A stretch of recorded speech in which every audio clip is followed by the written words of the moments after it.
Hi everyone, I hope you're more awake than I was during this morning's fire alarm. I'm Lilia. I'm a first-year undergraduate student studying astronomy, astrophysics and science communications at the Australian National University. Say that 5 times fast. I've tried a few times and failed. Here's a quick disclaimer before we start. For those of you here expecting to hear your weekly horoscope, I'm sorry to say that's about 2 letters different from tonight's topic. Thank you. Now, I'm Lilia, not Lillian. She gave her talk elsewhere. And not Milia, thanks to the guy in kindergarten who called me that. And here's a fun fact about me. I'm new to Canberra. I moved this year. Woo! Yes. Another fact about me is that for the past 5 years, I've been an astronomer at the Perth Observatory. When you hear that I'm an astronomer, you might think that I'm some kind of hermit who hides in a dark room at day and only comes out at night. And I am. In fact, it's rare to see me out when there's sunlight. If there was a Venn diagram between vampires, goths, and detectives, in the middle, you'd find astronomers. Now, I'm deeply passionate about discovering the mysteries of space. In fact, it's more gossip than my high school peers ever let me in on. By the way, did you know that I saw Pluto and Charon behind the bike shed? One kiss and they were in orbit. Another passion of mine is space stuff-ups. Because in space, if you make a mistake, it's not a small problem, it's an astronomical problem. Now, I'm a bit of a clean freak, but that usually works out great for me because when I look through a telescope, I actually see stars. Unlike my friend who thought she discovered a new planet, only to realize there was some dust in her lens. Sometimes these mistakes end up being a bit bigger in scale than mistaking dust for a planet. What I love about these mistakes is that a lot of them happened in Australia, especially the Perth Observatory. We are the Stephen Bradbury of astronomers. Because when we stuff up, we do it so gloriously that something good happens along the way, and we come out as winners. So, let me take you on a journey of some of the biggest space whoopsies, and how they led to some epic discoveries. Let's start with quite possibly the biggest whoopsies known to the field of astronomy, and the most controversial. Because what's a comedy night without lively debate and deep scientific discussion? Don't worry, I see the looks on your faces, especially David's. I'm not actually going to spurt pure science at you. In fact, this mistake ended up so you have to learn less science. If you have no idea what I'm yapping about, let me introduce you to the 9th planet. That's right, Mike, Neil deGrasse Tyson. I'm talking about Pluto. In the past, kids at school would have had to learn about the 9 planets of the solar system. Mercury, Venus, Earth, Mars, Jupiter, Saturn, censored, Neptune, and Pluto. I've heard there were some kids in the audience.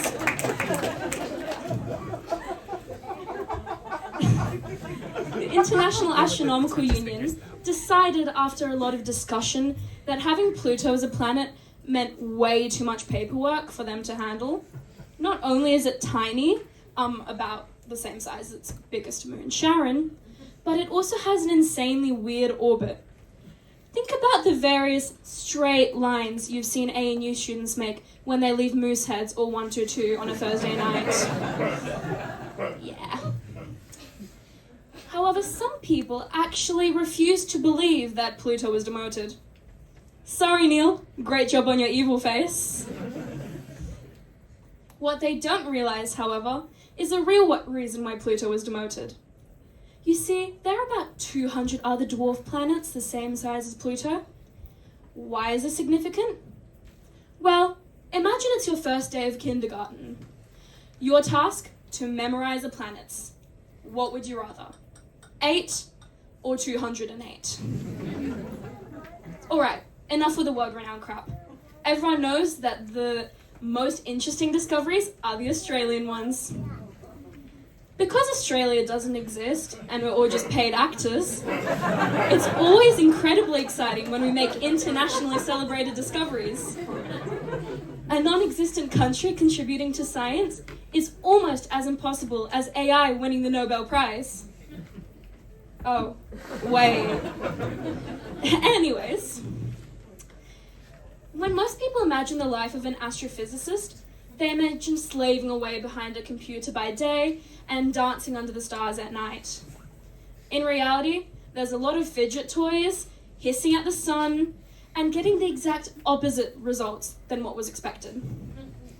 Sometimes this ends up being single-handedly the best thing that ever happened in the life of an astrophysicist, other than caffeine. Canberra's own Brian Schmidt worked tirelessly away gathering data about these cool, glorified fireworks called Type 1a supernovae to prove once and for all that the expansion of the universe was slowing down. And ended up proving that it was speeding up. Whoopsies! However, this whoopsies did earn him the Nobel Prize. Key takeaway for the future astronomers in the audience: if you'd like to spend every second week in a different country, own your own winery, and be the face of ANU Schmidt posting, then you should try and prove exactly the opposite of what your research team is observing. Quick disclaimer, the sole exception to this rule is trying to disprove the overall roundness of the Earth. If you believe otherwise, you can join the astrologers in the hallway. Thank you. Now, do you remember when I mentioned that I loved space goss mysteries? Well, I am an 18-year-old girl, which usually means that any good gossip session ends in love lives. My favorite secret celebrity fling is Saturn and Uranus. That's right, Saturn and Uranus. I don't get out much. But why do I think they're involved? Well, if you like it, then you should have put a ring on it. Did you know that Saturn isn't the only planet with rings? Well, the other one can't possibly be Uranus.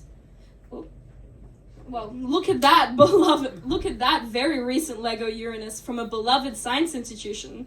That was on the previous slide. Oh wait, it actually is Uranus? Whoops.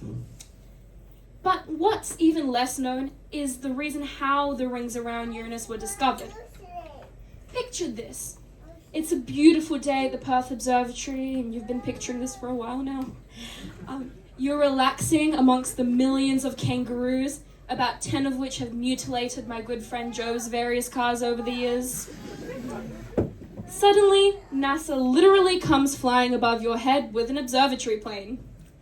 So just NASA doing usual NASA things. Their mission? To observe Uranus. Because God knows, asking the Perth Observatory, with its 4 functional research telescopes and 2 optical telescopes, instead of flying for 24 hours, is ridiculous.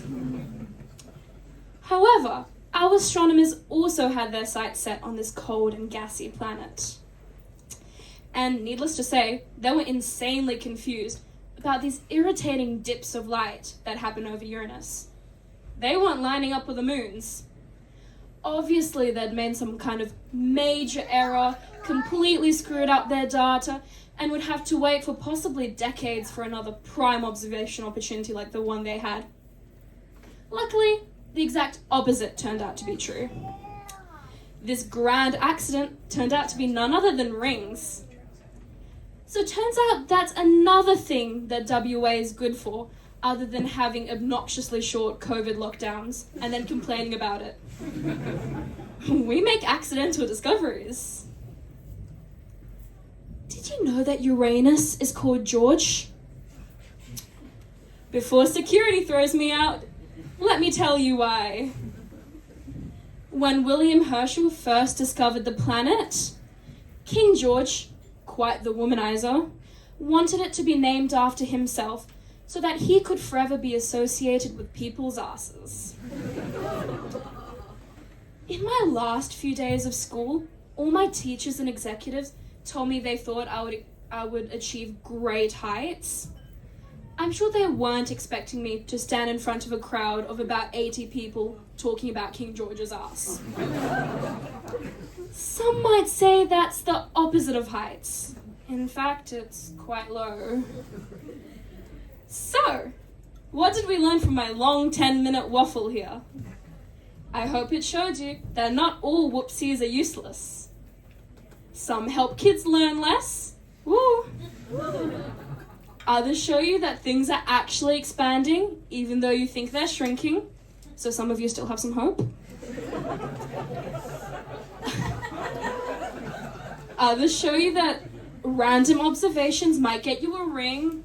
I realize I have a ring on here. I'm not engaged, guys. Don't worry. I'm only 18. And finally, that by not naming something one name, you name it a name that nobody can pronounce without a good laugh. So I hope this knowledge gets you somewhere in life. To end with, here is one last fact about myself.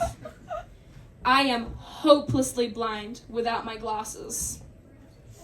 So, to show you this, a few weeks ago, I was signing up for a Dungeons and Dragons game. You can imagine my surprise when 2 weeks later, I was accepted to perform comedy. Whoopsies.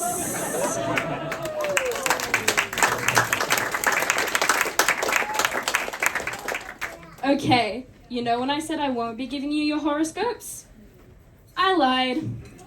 At a random time this week, you will remember something from this talk and laugh. Thank you.